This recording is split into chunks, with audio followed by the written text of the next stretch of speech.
আসসালামু আলাইকুম রহমতুল্লাহি বারাকাতুহু। কেমন আছেন গাইস? আমরা যে গাড়িটা দেখতেছি এটা আমাদের খুবই কাছের মানুষ, যিনি বর্তমান শিক্ষামন্ত্রী ডাক্তার দীপু মনির একান্ত সচিব আবু আলী সাজ্জাদ হোসেন রাজভাই।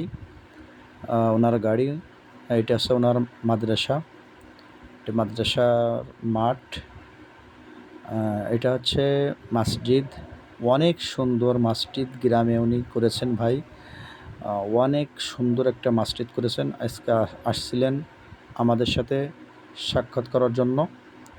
এত সুন্দর একজন মানুষ, খুব ভালো মনের মানুষ, যার কথা না বললেই নয়। ইনি আছে আমাদের সাগর ভাই, BM সাগর হুসাইন, আমাদের উশারালা সমাজ কল্যাণ সংস্থার একনিষ্ঠ কর্মী। এই গাড়িটা আমাদের বড় ভাইয়ের আবু আলী সাজ্জাদ হোসেন রাজ। সকলে দোয়া করবেন তার জন্য। আসসালাম।